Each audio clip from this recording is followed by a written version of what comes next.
Well, good evening, visitors. Welcome to the Australian War Memorial's Last Post ceremony. My name is Richard Cruz, and joining us today from the Royal Australian Air Force is Squadron Leader Marshall Patterson. We warmly welcome the family of Private James Morgan, whose story will be told shortly. We also warmly welcome graduates from the Royal Military College Duntroon and Mr Alex McGowan, President of the Naval Association of Australia, ACT Section. As always, we welcome the veterans who have served, those that are still serving, and the families that love and support them. We acknowledge the members of RSL and Services Clubs Association, RSL Victoria and RSL Queensland, who are watching the broadcast of this ceremony across Australia. During this evening's ceremony, wreaths will be laid at the base of the Pool of Reflection by family and visitors to the memorial. If you're able, I invite you all to please stand and join in singing the National Anthem.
If you're able, please be seated.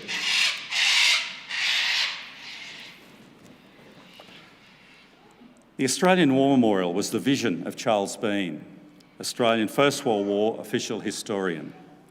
Bean landed with the Australian troops on Gallipoli and stayed with them at the front through to the end of the war. The idea of this national memorial and museum came to him at Pozières, France, in the depths of the bloody fighting of 1916. Bean's idea was that this would be a place where families and friends could mourn their loved ones buried in faraway places. It would also be a place that could help all Australians understand what these men and women had endured and what they had done for us. Bean's vision, to which we remain true, is best expressed as inscribed in the entrance to the memorial's galleries.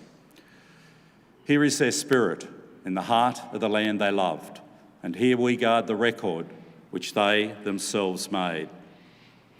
Tonight we'll read the story behind just one of those on the Roll of Honour, which lists the names of more than 102,000 men and women who have given their lives for us in war and on operations for more than a century. But first we present a lament, Flowers of the Forest. Wreaths and floral tributes will now be laid at the base of the Pool of Reflection.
Today we remember and pay tribute to Private James Morgan. James Morgan was born in about 1865 in West Derby, a suburb of Liverpool, England. Morgan joined the Royal Navy at a young age and spent 7.5 years in service. Known by his nickname Rattler, he saw service in Britain's wars in Egypt and Sudan during the 1880s. In about 1885, Morgan left the Royal Navy and emigrated to the colony of Victoria. He married Margaret McConnell in 1889 in Port Melbourne, and the couple had 2 children, George and Evelyn. Morgan joined the fledgling Victorian Colonial Navy, with which he was to serve a total of 15 years. In 1900, the British Empire was involved in 2 wars to which Australian colonies sent troops: the South African War and the Boxer Rebellion in China.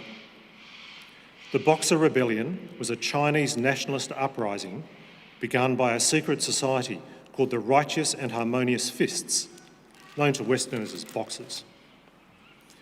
The Boxers violently opposed European influence, missionary activity, and property interests in China. In response, an international force was formed to protect Europeans and their property in China. The colonies of New South Wales and Victoria sent naval contingents to the Boxer Rebellion, and South Australia sent its colonial gunboat, HMCS Protector. Morgan joined the 200-strong Victorian naval contingent at the rank of able seaman. The Victorians sailed from Melbourne on the steamship Salamis in late July, stopping in Sydney to embark the New South Wales contingent. The Salamis stopped in Hong Kong for a spell before sailing to the port city of Tianjin in the middle of September. There, the colonial soldiers and sailors joined the British Field Force in China. The 2 Australian contingents were split up in October, with both going on different marches further inland, but without battle action. Over the winter, the Victorians were garrisoned in Tianjin, where their varied duties included policing and guard duties, execution of boxers and criminals, and firefighting. In the new year, it was clear that the Boxer threat had been quashed. The Australian contingents sailed home on the SS Qing-2 in April 1901. They had left from colonial New South Wales and Victoria, but they returned to a federated Australia. At the expiry of his service, Morgan served as a stoker at a gasworks in Melbourne. In August 1914, Britain declared war on Germany, and Morgan volunteered for military service once again. With his naval background, he joined the Australian Naval and Military Expeditionary Force, which had been formed to capture German positions in the South Pacific. In September, the AN and MEF had captured Rabaul, the German administrative capital of German New Guinea. When Morgan joined the force at the rank of private in November 1914, he became a member of the 3rd Battalion, known as Tropical Force. This force was initially raised to occupy German Pacific radio stations north of the equator. Men with previous military experience were preferred, and to facilitate this condition, the age of enlistment was raised to 50. With his years of naval experience and having seen active service in China, Morgan was an obvious choice. He undertook brief initial training at Liverpool Camp near Sydney. At the end of November 1914, Morgan embarked on the transport ship Eastern. At the very last moment before the ship sailed, however, orders arrived from Britain to the effect that the tropical force should not be deployed north of the equator. Instead, the force would complement the original AN and MEF men and perform garrison duties in occupied German bases. Morgan was sent with a small group of men to Madang on the northeastern coast of New Guinea. From there, he marched north to the Sepik River, where there was a mission station at Marienburg. In early January, he reported sick with malaria and was cared for by the mission's German doctor. However, his condition worsened and on the 19th of January 1915, he died. He was 49 years old.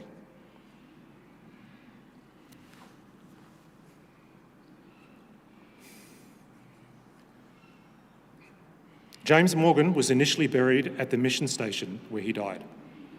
After the war, his remains were reburied at Rabaul, Bitapaka War Cemetery, alongside 32 First World War servicemen buried or commemorated there. In Australia, Morgan was survived by his widow Margaret and their son George and daughter Evelyn. Private James Morgan is listed on the Roll of Honour on my right, among almost 62,000 Australians who died while serving in the First World War. His photograph is displayed today beside the pool of reflection. This is but one of the many stories of service and sacrifice told here at the Australian War Memorial. We now remember Private James Morgan, who gave his life for us, for our freedoms, and in the hope of a better world.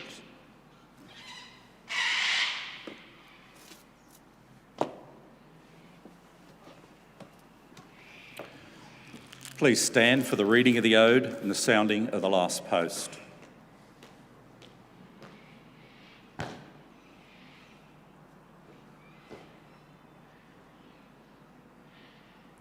They shall grow not old as we that are left grow old. Age shall not weary them, nor the years condemn. At the going down of the sun and in the morning, we will remember them. We will remember them.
Lest we forget.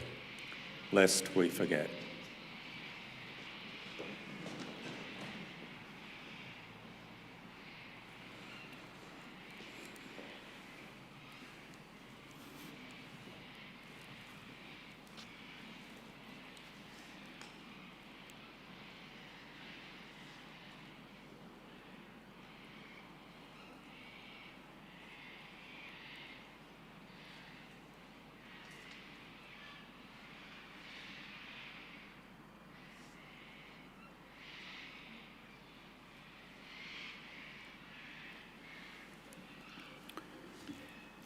We leave you this evening with the words of the memorial's founder, Charles Bean.